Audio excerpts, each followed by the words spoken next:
Hello students, bio सिंप्लेस में आपका स्वागत है।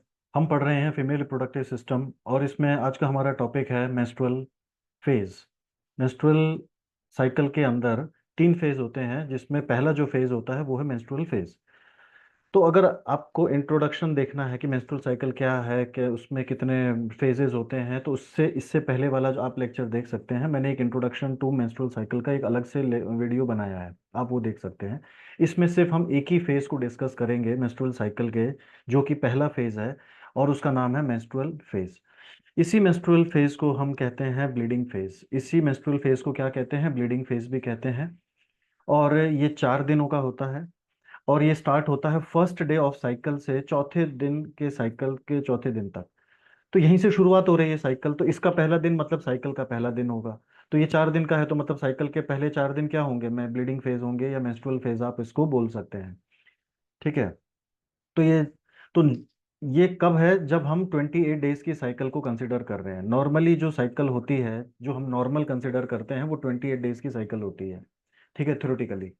प्रैक्टिकली वो अलग अलग फीमेल में अलग अलग हो सकता है, तो हम उस पर बात नहीं करनी। हमारा जो मेन एम है, 28 डेज की साइकिल में मेंस्ट्रुअल फेज कितने दिन का होता है, तो वो 4 दिन का होता है।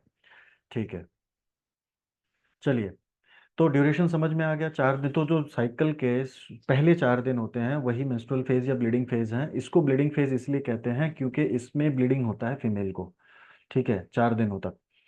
अब इसमें इस फेज के अंदर ऐसा क्या होता है जिसकी वजह से ब्लीडिंग होता है, वो हमको समझना है। तो इस फेज को हम तीन अलग अलग इसमें हम इवेंट्स को पढ़ेंगे। तो पहला जो इवेंट है वो है हार्मोनल इवेंट। फिर जो दूसरा इवेंट होगा वो होगा ओवरी इवेंट और यूट्रस इवेंट। इसका मतलब क्या है कि हर फेज के अंदर हार्मोन्स में कुछ चेंजेस होते हैं, वो हमको पढ़ना है। हर फेज में कुछ ओवरी लेवल पे चेंजेस होंगे जो हमको पढ़ना है। और हर फेज में यूटरस के अंदर कुछ चेंजेस होंगे जो हमको पढ़ना है। तो इन तीनों इवेंट्स को हमको स्टडी करना है, तो हमारा फेज कंप्लीट हो जाएगा। तो ये कौन सा फेज हमारा? This is the first phase of menstrual cycle. चलिए। तो हार्मोनल इवेंट्स क्या होते हैं? तो जब ये फेज होता है, हमारा पहला फेज होता है, दैट इज ब्लीडिंग फेज। तो इसमें क्या होता है कि फर्स्ट डे पर, मतलब फेज के पहले दिन और साइकिल का भी पहला ही दिन हो गया वो, तो चारों के चारों हार्मोन्स का लेवल कम होता है। एफएसएच, एलएच, प्रोजेस्टेरॉन, इस्ट्रोजन, इन चारों हार्मोन्स का लेवल कम होता है। और उसके कम होने का कारण है कि भाई पिछले वाले फेज में फर्टिलाइजेशन नहीं हुआ था। तो प्रीवियस प्रीवियस फेज, इससे पहले वाला फेज कौन सा था? ल्यूटेल फेज था। पिछले वाली साइकिल का ल्यूटेल फेज था इससे पहले वाला। ठीक है। तो हुआ क्या था कि पहले वाले फेज में फर्टिलाइजेशन नहीं हुआ। फर्टिलाइजेशन ना होने की वजह से प्रोजेस्टेरॉन ने क्या कर दिया? नेगेटिव फीडबैक जनरेट कर दिया, जिससे क्या हुआ? एफएसएच और एलएच डिक्लाइन हो गए और उसकी वजह से प्रोजेस्टेरॉन और एस्ट्रोजन भी डिक्लाइन हो गए। ठीक है। तो आइए इसको थोड़ा डायग्राम से समझते हैं। तो सबसे पहले क्या था कि हाइपोथैलेमस होता है। हाइपोथैलेमस। अब हाइपोथैलेमस क्या क्या करता है? जीएनआरएच सिक्रिएट करता है। और जीएनआरएच दो हार्मोन सिक्रिएट करता है, एफएसएच और एलएच। जो एफएसएच होता है, ये फॉलिकल्स को स्टिमुलेट करता है टू सिक्रिएट ईस्ट्रोजन हार्मोन।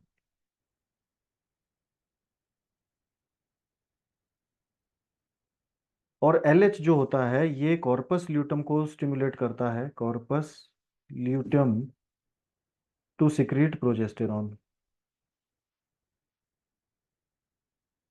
ठीक है। तो ये है हमारा हार्मोन का एक चार्ट हो गया। तो अब हुआ क्या था कि इससे पहले वाले में, इस मतलब इस ब्लीडिंग फेज से जो पहले वाला फेज था, उस पहले वाले फेज में प्रोजेस फर्टिलाइजेशन हुआ नहीं था। तो फर्टिलाइजेशन ना होने की वजह से क्या हुआ कि प्रोजेस्टेरॉन ने क्या किया? नेगेटिव फीडबैक भेज दिया एलएच को। तो अब एलएच सिक्रीट नहीं होगा। मतलब एलएच कौन सिक्रीट कर रहा है? एफएसएच और एलएच कौन सिक्रीट कर रहा है? एफएसएच और एलएच सिक्रीट कर रहे हैं एंटीरियर पिट्यूटरी। Anterior pituitary. तो प्रोजेस्टेरॉन ने किसको सिग्नल भेजा? एंटीरियर पिट्यूटरी को नेगेटिव फीडबैक भेजा, नेगेटिव सिग्नल भेजा कि अब एलएच को सिक्रीट मत करो। क्यों मत करो? क्योंकि फर्टिलाइजेशन नहीं हुआ, तो अब कॉर्पस ल्यूटम को मेंटेन करने की जरूरत नहीं है। तो अब एलएच जो है वो कॉर्पस ल्यूटम, एलएच के एब्सेंस में क्या होगा? कॉर्पस ल्यूटम डीजनरेट हो जाएगा। और कॉर्पस ल्यूटम डीजनरेट हो जाएगा तो प्रोजेस्टेरॉन भी कम हो जाएगा, तो इसी तरीके से एस्ट्रोजन भी कम होगा। तो प्रोजेस्टेरॉन ने किसको सिग्नल भेजा था? प्रोजेस्टेरॉन ने बेटा किसको सिग्नल भेजा? प्रोजेस्टेरॉन ने एंटीरियर पिट्यूटरी को नेगेटिव फीडबैक भेजा, यहाँ से ऐसे नेगेटिव फीडबैक भेजा, और जिससे क्या हो गया, एफएसएच और एलएच दोनों की ही कमी हो गई। अब दोनों की कमी हो जाएगी, एफएसएच की और एलएच की, तो क्या होगा, ईस्ट्रोजन और प्रोजेस्टेरॉन ये दोनों हार्मोन भी कम हो जाएंगे। ठीक है, तो अल्टीमेटली क्या हो गया, एफएसएच भी कम हो गया, एलएच भी कम हो गया, ईस्ट्रोजन भी कम हो गया, प्रोजेस्टेरॉन भी कम हो गया। तो चारों के चारों हार्मोन्स की क्या हो गई, कमी हो गई। ठीक है, तो यही होता है इस फेज के अंदर। तो इस फेज में क्या हुआ कि चारों के चारों हॉर्मोन्स जो थे वो ब्लड में कम हो गए, बॉडी में उसका लेवल बहुत कम हो गया, क्योंकि पहले वाले फेज में फर्टिलाइजेशन नहीं हुआ था। ठीक है, तो हम अभी बात किसकी कर रहे हैं, मेंस्ट्रुअल फेज की बात कर रहे हैं। और इससे पहले वाला जो लिंक्ड फेज था, ल्यूटल फेज, उसमें फर्टिलाइजेशन नहीं हुआ था। इसीलिए यहाँ पे क्या हुआ कि चारों हॉर्मोन्स कम हो गए। अब चारों हॉर्मोन्स कम होने की वजह से क्या होगा, चारों हार्मोन्स कम होने की वजह से ओवरी में क्या हो रहा है बेटा, अब हार्मोन नहीं होगा तो क्या होगा, अब एलएच नहीं है तो क्या होगा, कॉर्पस ल्यूटम, कॉर्पस ल्यूटियम क्या होगा, डीजनरेट हो जाएगा, और कॉर्पस ल्यूटम डीजनरेट हो जाएगा तो प्रोजेस्टेरॉन नहीं रिलीज होगा। ठीक है, तो कॉर्प एलएच की कमी से क्या होगा, एलएच की कमी से प्रोजेस्ट कॉर्पस ल्यूटम डीजनरेट हो गया। कॉर्पस ल्यूटम डीजनरेट होने के बाद किस में कन्वर्ट हो गया, वो कॉर्पस एल्बिकन में कन्वर्ट हो गया। ठीक है, अब ये सब क्यों हुआ, because of low level of LH. तो एलएच की कमी के कारण कॉर्पस ल्यूटम का डिजनरेशन हो गया, और कॉर्पस ल्यूटम का डिजनरेशन होने के बाद वो क्या बन गया, कॉर्पस एल्बिकन बन गया। ठीक है, तो इस फेज में किसने, अब इस फेज के अंदर दोनों ही अब डिजनरेट, कॉर्पस ल्यूटम तो पहले ही डिजनरेट हो गया था, अब इसमें क्या है, इस फेज के शुरुआत में, ब्लीडिंग फेज के शुरुआत में कॉर्पस एल्बिकन भी डिजनरेट होगा। तो दोनों ही डिजनरेट हो गए एक तरीके से। ठीक है, तो ये तो था ओवरीज में क्या हुआ। तो ओवरी लेवल पे क्या हुआ बेटा, ओवरी लेवल पे क्या हुआ कि कॉर्पस ल्यूटम डिजनरेट होकर कॉर्पस एल्बिकन बना था, और इस फेज के अंदर, इस ब्लीडिंग फेज के अंदर कॉर्पस एल्बिकन भी डिजनरेट हो गया। ठीक है, तो ये तो था ओवरी पे लेवल पे चेंजेस। अब हम देखते हैं यूट्रस में क्या हुआ। अब कॉर्पस ल्यूटम डीजनरेट हो गया, तो कॉर्पस ल्यूटम के डीजनरेशन की वजह से प्रोजेस्टेरॉन कम हो गया। कॉर्पस ल्यूटम के कॉर्पस ल्यूटम क्या करता है, कॉर्पस ल्यूटियम क्या करता है बेटा, ये प्रोजेस्टेरॉन रिलीज करता है, प्रोजेस्टेरॉन।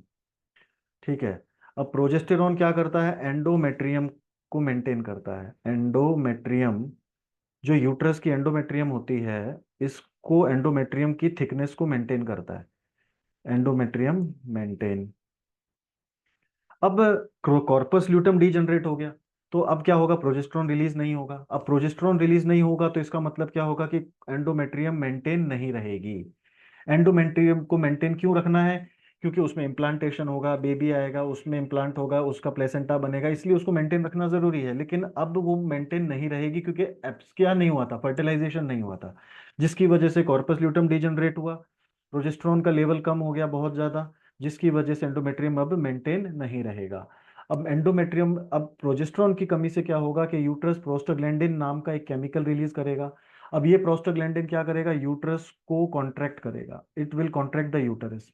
और जैसे ही यूट्रस का कॉन्ट्रैक्शन होगा तो एंडोमेट्रियम के अंदर जितनी भी ब्लड वेसल्स बनी थी, नए नए ग्लैंड्स बने थे, यूटराइन ग्लैंड्स, वो सारे के सारे उस कॉन्ट्रैक्शन की वजह से रप्चर हो जाएंगे, क्योंकि उसको पीछे मेंटेन करने के लिए प्रोजेस्टेरॉन नहीं है। तो वो सारे रप्चर होंगे। अब रप्चर होने के बाद में जो सेकेंडरी ओसाइट आ रहा था पीछे से, वो एंडोमेट्रियल का, यूट्राइन का फ्लूइड, फिर ब्लड, और फिर उसमें म्यूकस, ये सारी चीजें मिल करके बनाएंगी मेंस्ट्रुअल फ्लूइड। अब ये जो मेंस्ट्रुअल फ्लूइड है वो वेजाइना के थ्रू पास होगा in the form of menstrual fluid for 4 to 4 days, लगभग 4 दिनों तक होगा। अब इन 4 दिनों के अंदर एक फीमेल जो होती है वो 50 से 80 ml ब्लड लॉस कर देती है। इन 4 डेज के अंदर एक फीमेल कितना ब्लड लॉस करती है, लगभग 50 से 80 ml ब्लड लॉस कर देती है वो इस 4 दिनों के अंदर। ठीक है, तो सिंपल है। तो ये था हमारा menstrual phase of menstrual cycle. ठीक है, तो एक्चुअली इसमें हुआ क्या, मैं आपको एक शॉर्टकट में बताता हूँ। इसमें क्या हुआ कि चारों के चारों हार्मोन्स लेवल कम हो गए थे, क्योंकि पहले वाले फेज में फर्टिलाइजेशन नहीं हुआ था। अब चारों हार्मोन कम होने की वजह से उसमें सारे आ गए। अब जो इसमें जो मेन हार्मोन था वो प्रोजेस्टेरॉन था, जो कि एंडोमेट्रियम की थिकनेस को मेंटेन कर रहा था। अब वो एंडोमेट्रियम की थिकनेस मेंटेन नहीं रही, क्योंकि कॉर्पस ल्यूटम डीजनरेट हो गया था। क्यों? क्योंकि फर्टिलाइजेशन नहीं होता, कॉर्पस ल्यूटम डीजनरेट हुआ। कॉर्पस ल्यूटम डीजनरेट होने की वजह से क्या हुआ, प्रोजेस्टेरॉन का लेवल बहुत कम हो गया। प्रोजेस्टेरॉन का लेवल कम होते ही कॉर्पस ल्यूटम किस में कन्वर्ट हुआ था, कॉर्पस एल्बिकन में कन्वर्ट हो गया था। अब ये जो प्रोजेस्टेरॉन था इसका इस्तेमाल क्यों हो रहा था, एंडोमेट्रियम को मेंटेन करने के लिए हो रहा था।